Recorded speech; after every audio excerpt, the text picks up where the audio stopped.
All right, team. What's up? Happy Thursday. Welcome to the PT on Ice Daily Show. I am Dr. Jeff Moore, thrilled to be your host, currently serving in the role of CEO here at ICE. It is Thursday, which means it's Leadership Thursday, but it also means it's Gut Check Thursday. Let's talk about the workout. This is going to be familiar to a bunch of you. So this is the workout from the CMFA Essential Foundations course, 21-15-9, deadlifts, bar-facing burpees.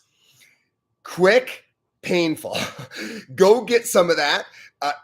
Post your time, post Ice Physio, hashtag Ice Train, hashtag Gut Check Thursday. It's a classic workout. We've done it a lot. It's a really nice benchmark one to challenge yourself in that kind of middle distance, high intensity space to keep coming back to every year and see how your fitness is evolving. So give that a shot. 21-15-9, deadlifts and bar facing burpees. Upcoming courses. I want to highlight modern management of the older adult live because we've got a ton of options. So if you're trying to become the fitness forward provider for your older adults in your community, you got to hit the MMOA live course. This weekend, they are in Watertown, Connecticut.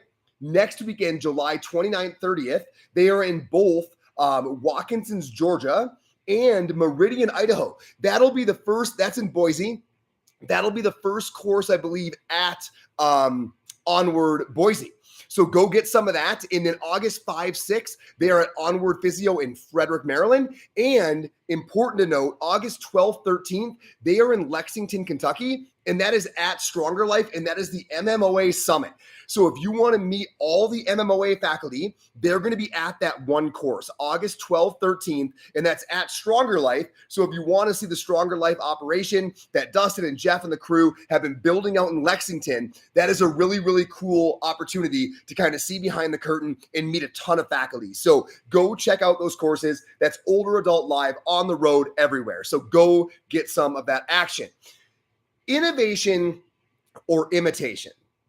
The career-defining decision. That's what I'm calling this episode. And I am not saying that lightly. I think if you really zoom out, and if we're talking leadership here on Thursday, and thinking about looking long-term at your career, if you decide to innovate or if you decide to imitate is probably the great decider. And let me tell you the three biggest reasons why, but let me first note that we're not talking about sharing ideas, building off of each other, sharing techniques. There is a very reasonable amount of collaboration that is not copying and imitation.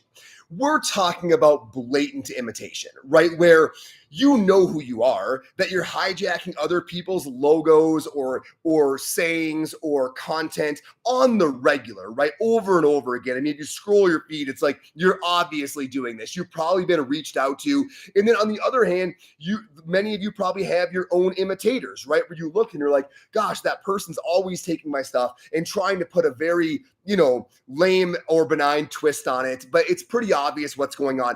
That's what we're talking about. Being that person, being in a position where you've got that person tailing you. We're going to unpack both sides of it. Only one line on being imitated, many lines on being the imitator. So 3 reasons why being an imitator ensures a mediocre and short-lived career. Number 1, creation. Coming up with something new.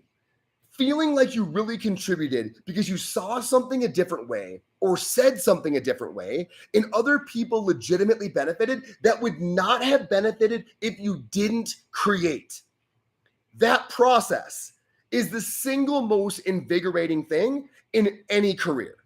That process of thinking differently, of contributing something novel, of having somebody come up to you and say, hey, because you said it that way, things have really gotten better for me. I hadn't heard it like that. I hadn't thought about it like that. I have not used that technique. And now because you did that, things are better off in my sphere. That process of creation is the single most rejuvenating thing in any area of business. When you look at entrepreneurs or you look at people who are constantly high energy, are constantly seem to be thriving, it is largely because they're tapping into that creation energy on the regular. And it gives back 3 times what you give it. That process of doing things novel and useful is what extends careers. It's what makes careers exciting. It's what makes you get up in the morning and be absolutely beside yourself to dive into that next project. It's what builds anticipation for the next year of business. It is all of the things that constantly give you energy back that make burnout sound like a ridiculous idea because you couldn't imagine ever wanting to stop riding that train of creation. Creation is invigorating. And if you're copying, you're not creating. So you're never getting that energy back. And there is simply a timeline for how long you can go without it. Number 2, this is the one that people don't see when they feel like taking other people's ideas is a viable way to continue their business. It's not, and this is why. You can't build on a foundation you didn't pour.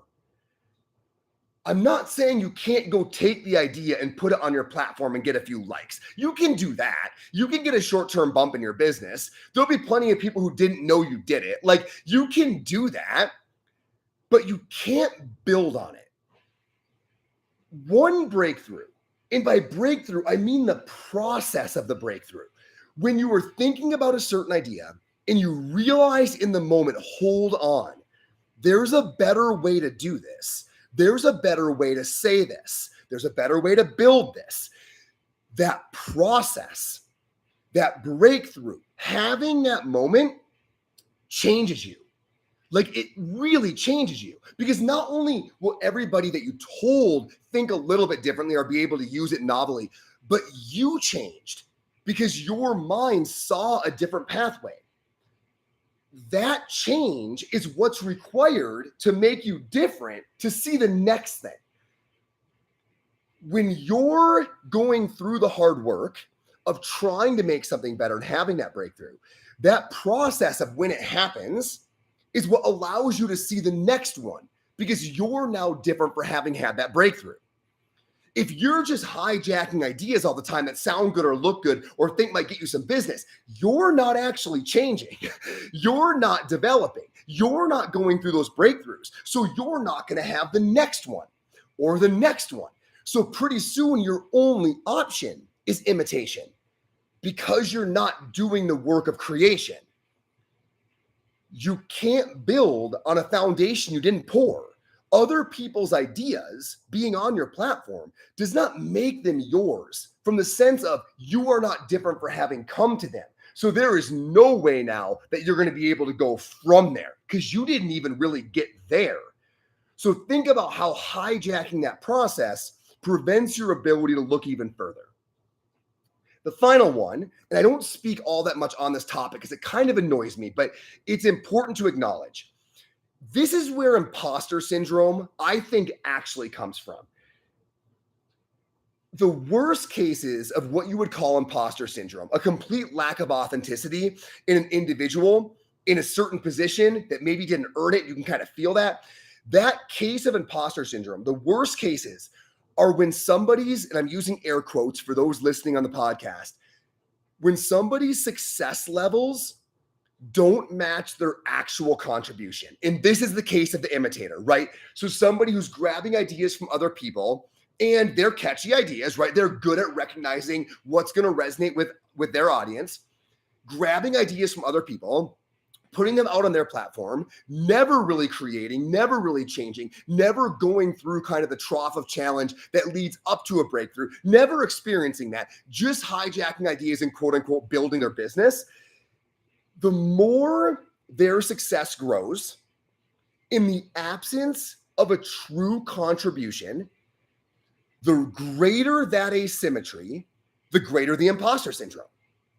And the problem is the momentum only goes in one direction, because like I said, once you start imitating, you're no longer changing. So you can't make the next step forward. So you're never going to. So all you're going to wind up doing is put yourself in a position where people think that you know a lot of stuff or have done a lot of the work when you know you haven't. And the more quote unquote successful you get, a lot of people knowing of your work and maybe even financially benefiting from it, but the more deep down you know you haven't really done any of it, the greater that asymmetry, the more fragile your steadiness in that space because of the absence of authenticity. You know deep down you haven't earned that success. And the more that asymmetry grows, the more other people can feel it. The phonier it feels, the more it lacks authenticity. And team, as we talked about over and over again on Leadership Thursday, authenticity, realness is at the end of the day what people really resonate with long term. And you will have less and less and less of that every year. The asymmetry of what it looks like, and what you've actually contributed grows. That is an exhausting place to be. Nobody likes that feeling of I'm going to be exposed. Nobody likes that feeling when it's getting worse and worse and worse and worse every year. It will eventually overwhelm that person. And that's what brings me to the last point of this podcast. For those of you out there who are doing the hard work of creation, who feel like you're often being imitated by that person in town, by that person online, whatever, right? You feel like, gosh, I really thought that, I put a lot of effort into that and it kind of got hijacked, right? And you're feeling that chronically. Fear not, because those individuals always succumb to the above. They can't have longevity because creation isn't filling their cup. They can't jump from a foundation they haven't built. And every time they do that to you, their imposter syndrome grows. They know it was your work. They know they didn't and couldn't have thought of it, but they also know other people think they did. And the more that asymmetry grows, it has a breaking point. They never have longevity in the space. So stay in your lane and drive fast. We know how frustrating it can be, right? We know how exhausting it can seem at times, but understand that because of the above, every single one of those people's careers will be short-lived and fizzled because all of the above are fixed equations. There's no getting out of that stuff. It's the wellspring of what a long-lived energetic career can be. In the absence of those things, it simply can't be. So for those of you who feel like your work is being ripped off, let that be kind of a statement of confidence that I promise you, because of all of the statements above, that will be a temporary discomfort for you. Keep creating. Team, innovation or imitation, it is the career defining decision. Do the work to try to come up with novel things that excite you, that excite others, that bring harmony into your career, because you're actually putting forth your authentic self, not somebody else's authentic self. Do it right. You only get one shot at it. Cheers, team. I hope that helps on Leadership Thursday. I will see you over here next week. ptonice.com. It's where all the goods live. Have an awesome Thursday.